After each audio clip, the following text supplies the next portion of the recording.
So hello friends, welcome to my YouTube channel. Today we will discuss about the SEK test. SEK test क्या होता है? ये SEK test हम freeze sensitive vaccine की potency test करने के लिए हम SEK टेस्ट करते हैं, ठीक है। तो इसका पर्पस क्या होता है? Firstly use to determine whether any freeze sensitive vaccine has been damage accidental freezing और not.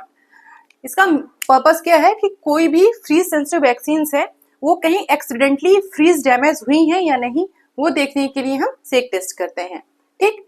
Then vaccine for which it is used, किस वैक्सीन के लिए हम SEK टेस्ट करते हैं?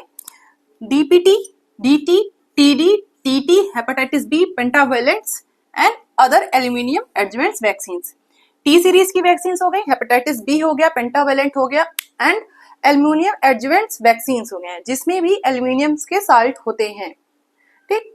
Then principle, freezing damages the vaccine and causes the vaccine particles to the sediment faster than in a normal vaccine. इसका main principal होता है, किस प्रिंसिपल पे बेस्ड है हमारा SEK test?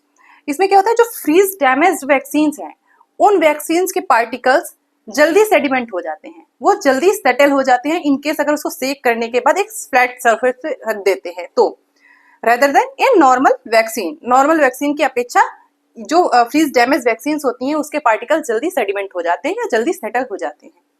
Then material required, कौन कौन से मटेरियल्स हमें रिक्वायर्ड हैं इस वैक्सीन को टेस्ट करने के लिए? तो पहला मटेरियल क्या है? 1 suspected frozen vaccine vial.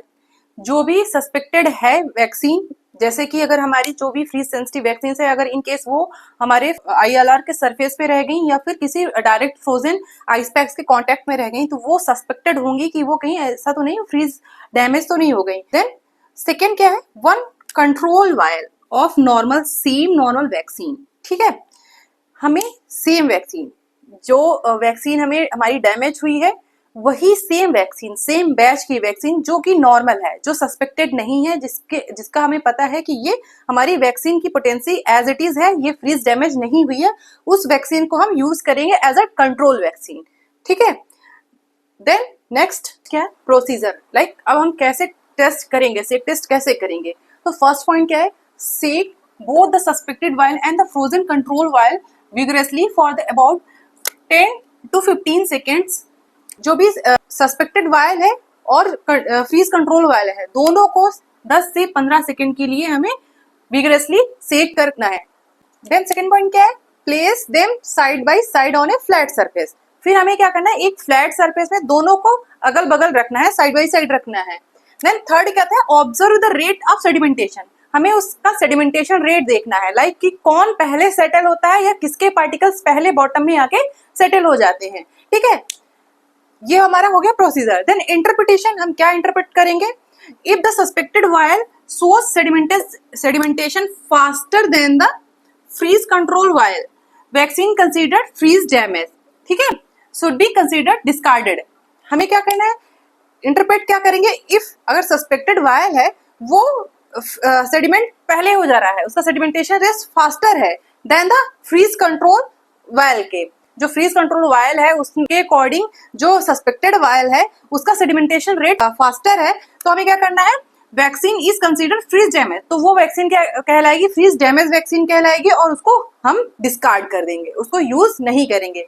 Freeze damage vaccine दोबारा अगर उसको हम नॉर्मल टेम्परेचर में रख देते हैं तो वो कभी भी यूज करने लायक नहीं होती, उसको डिस्कार्ड ही करना होता है, वो खराब हो चुकी होती है, ठीक है।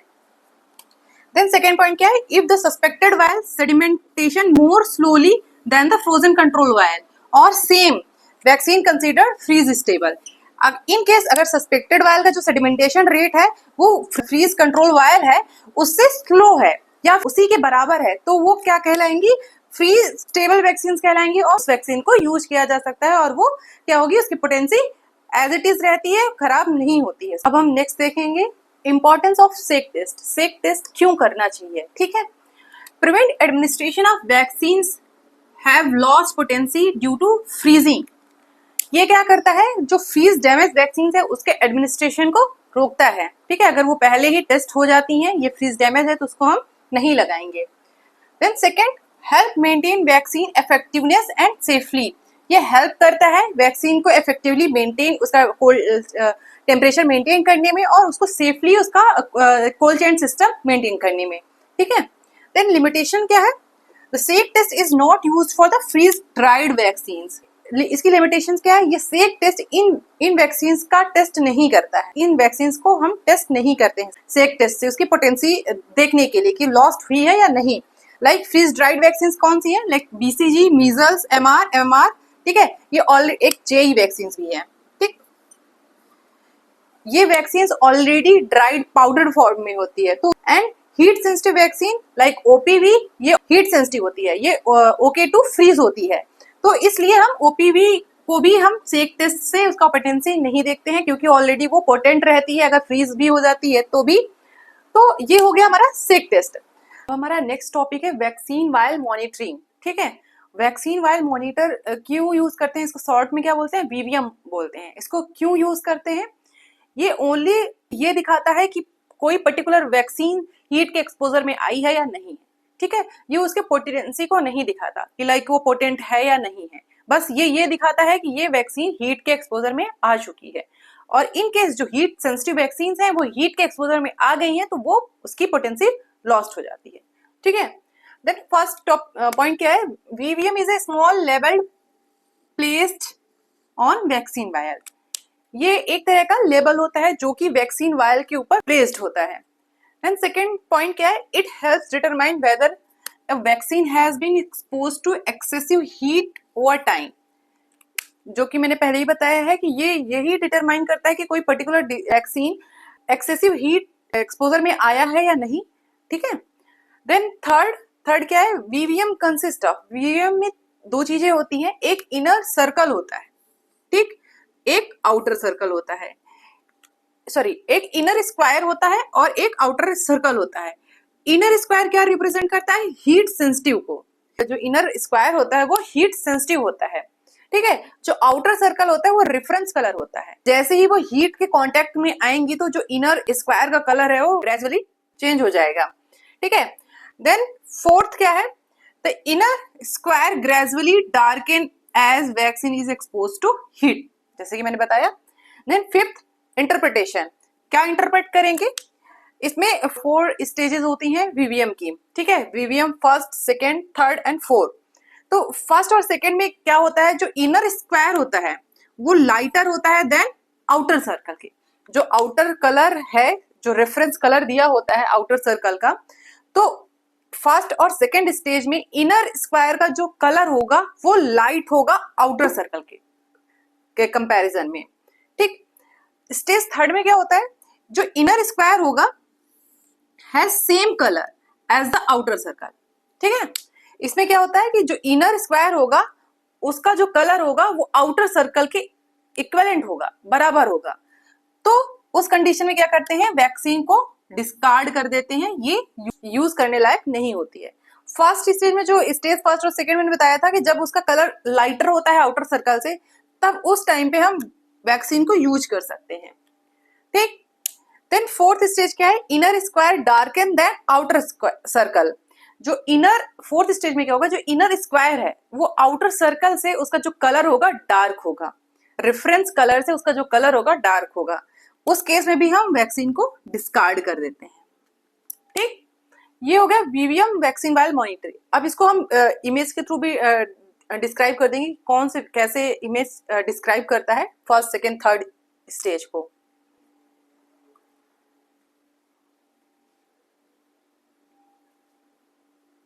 Now our next topic is open vial policy. Let's discuss about the open vial policy. What is the open vial policy?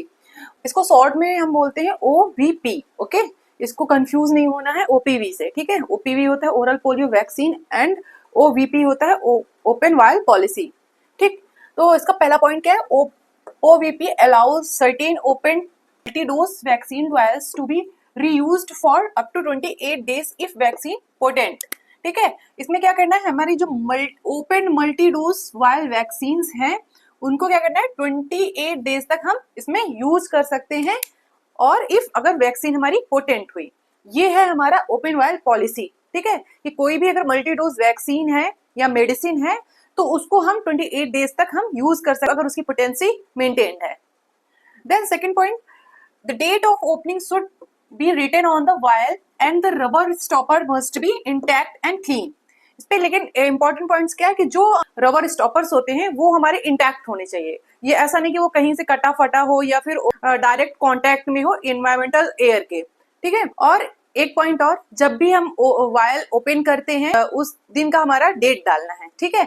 तभी हम उससे कैलकुलेट कर सकेंगे कि ओपनिंग डेट क्या थी और इसका 28 डेज किस दिन से हो रहा है। देन हम 28 डेज के बाद उसको डिस्कार्ड कर देंगे, ठीक है, इर्रेस्पेक्टिव ऑफ इसमें कितने भी डोज रिमेनिंग हो, ठीक। Then vaccine covered under OVP, कौन कौन सी वैक्सीन इसके अंदर कवर्ड होती है? OPV, IPV, pentavalent vaccine, DPT, TD, TT, hepatitis B and PCV, ठीक है। ये वैक्सीन है जो इस पॉलिसी के अंडर कवर्ड है। देन कौन सी वैक्सीन है ऐसी जो इस पे कवर्ड नहीं है? BCG, measles, MR, JE, reconstituted. Reconstitution के बाद वैसे भी जेई को हम विद इन 4 आवर्स में हम इसको यूज कर लेते हैं, देन उसके बाद डिस्कार्ड कर देते हैं, ठीक है। एडवांटेज ऑफ ओवीपी, इसकी क्या क्या एडवांटेज है? तो फर्स्ट पॉइंट क्या है? Reduce vaccine wastage and savage program cost. अगर एक दिन में उसकी सारी डोजेस नहीं यूज हो पाती तो फिर क्या होगा, हमारी जो रिमेनिंग डोजेस होंगी वो वेस्ट होंगी। और क्या होगा? सेव विद प्रोग्राम कॉस्ट, और इससे अगर हमारी डोजेस वेस्ट नहीं होंगी तो हमारा प्रोग्राम का कॉस्ट भी कम पड़ेगा।